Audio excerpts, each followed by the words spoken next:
বৈরী বাতাসে লাগাম ধরার শপথ নিয়েছে যারা, জীবনের কোনো প্রাপ্তি হারিয়ে ব্যথিত নয়কো তারা। জুলাই শহীদ পরিবার ও জুলাইয়ে আহত পঙ্গুত্ব বরণকারীদের নিয়ে আজকের ঐতিহাসিক সোহরাওয়ার্দী উদ্যানে মানবতার মুক্তির আন্দোলন বাংলাদেশ জামাত ইসলামীর উদ্যোগে আয়োজিত সুবিশাল এই সমাবেশে প্রধান অতিথি হিসেবে আমাদের মাঝে উপস্থিত হয়েছেন মানবতার মুক্তির আন্দোলন বাংলাদেশ জামাত ইসলামীর সংগ্রামী আমির, জাতীয় সংসদের সম্মানিত বিরোধী দলীয় নেতা ডক্টর শফিকুর রহমান সহ অন্যান্য জাতীয় নেতৃবৃন্দ, প্রিয় সাংবাদিক বন্ধুগণ, আজকের সংগ্রামী উপস্থিতি, আসসালামু আলাইকুম ওয়া রাহমাতুল্লাহি ওয়া বারাকাতুহু। আজকে এই সোহরাওয়ার্দী উদ্যানে যে শহীদ পরিবার আর জুলাইয়ের আহত যোদ্ধারা এখানে উপস্থিত হয়েছেন, তারা কারো করুণার জন্য এই সোহরাওয়ার্দী উদ্যানে আজকে জমা হয় নাই। তারা তাদের অধিকার আদায়ের জন্য কণ্ঠস্বর হয়ে, ফ্যাসিবাদ হয়ে যারা উঠতে চায় তাদের বিরুদ্ধে অবস্থান নেওয়ার জন্য এখানে এসেছে। সংগ্রামী উপস্থিতি, আমরা বলতে চাই ফ্যাসিবাদ হচ্ছে ক্যান্সার সদৃশ একটা রোগ। এই রোগ যাকে পেয়ে বসে প্রথমে সে বুঝতে পারে না, যখন লাস্ট স্টেজে পৌঁছে যায় তখন তার আর কিছু করার থাকে না, কেমোথেরাপি দিয়েও তাকে কেউ বাঁচাতে পারে না।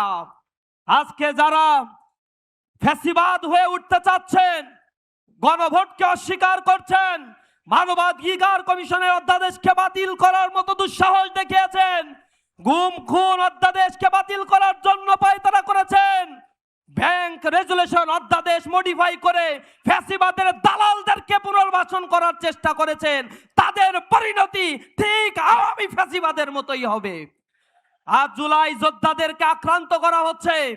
আমরা দেখেছি ঢাকা বিশ্ববিদ্যালয়ে, সেখানে জুলাইয়ের যারা সম্মুখে সারিতে থেকে নেতৃত্ব দিয়েছে, যারা তাদের রাজনীতি করার অধিকার ফিরিয়ে দিয়েছে, সেই জুলাই যোদ্ধাদের আওয়ামী দোসরদের নিয়ে এসে শাহবাগ থানার মধ্যে মাফ করে তাদের গায়ে হাত দেওয়া হয়েছে। প্রতিটি শিক্ষাঙ্গনকে তারা উত্তপ্ত করে তুলছে। চিটাগাং সিটি কলেজে আমাদের জুলাই যোদ্ধা ভাইদের উপরে আঘাত করা হয়েছে, পায়ের উপরে আঘাত করে তাদের পা দ্বিখণ্ডিত করার মতো দুঃসাহস তারা দেখিয়েছে। আমরা ধৈর্য ধারণ করছি। আমরা বলতে চাই, আপনারা যে মসনদে বসে আছেন, এটা শহীদের রক্তে গড়া মসনদ। এই মসনদের সঠিক ব্যবহার না করলে তা ভেঙে তছনছ হয়ে যাবে। অনতি বিলম্বে আপনার পেটুয়া বাহিনী, সন্ত্রাসী ছাত্র দলকে নিয়ন্ত্রণ করুন। ছাত্র দল এখন আর ছাত্র সংগঠন নেই, মেয়াদ উত্তীর্ণ কমিটি আর 10-20 বছর ধরে কমিটি না হওয়া আদু ভাইদের দিয়ে ক্যাম্পাস পরিচালনা করছেন। ক্যাম্পাসকে আপনারা রক্তাক্ত করে তুলছেন। আপনারা হয়ে গিয়েছেন এখন ক্রিস, কোদাল, চাপাতি বাহিনীতে পরিণত হয়েছেন।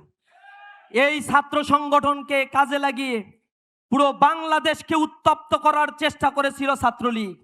তৎকালীন সময়ের ফ্যাসিবাদের একজন মন্ত্রী বলেছিল, ছাত্রলীগ রাস্তায় নামলে নাকি কেউ জায়গা পাবে না থাকার।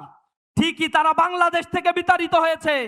আজও যদি তারা জুলাইকে অস্বীকার করে, ক্যাম্পাসকে উত্তপ্ত করে, সাধারণ ছাত্রদের অধিকার নিয়ে চিনিবিকেনে গণরুম, গেস্ট রুম কালচারকে ফিরিয়ে আনার জন্য চেষ্টা করে, আমরা আমাদের ভাইদেরকে বলে দিয়েছি, বইছে বাতাস বৈরী, তৈরি থেকে তৈরি, একটি ডাকে নামতে হবে মাঠে, আবার তুমুল ঘামতে হবে মাঠে।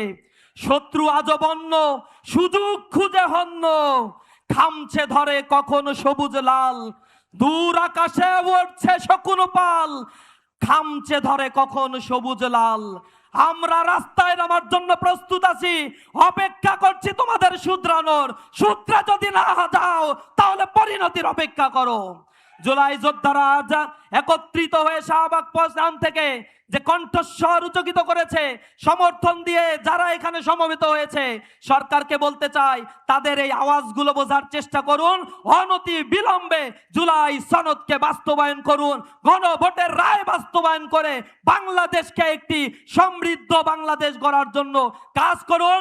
সরকারি দল, বিরোধী দল মিলে কাঁধে কাঁধ মিলিয়ে কাজ করলে আমরা ছাত্র জনতা আপনাদের সহযোগিতা করব সোনার বাংলাদেশ গড়ে তোলার জন্য। সকলকে সেই বাংলাদেশ গড়ার স্বপ্ন দেখার জন্য উদাত্ত আহ্বান জানিয়ে আমার কথা শেষ করছি। আসসালামু আলাইকুম ওয়া রাহমাতুল্লাহি ওয়া বারাকাতুহু।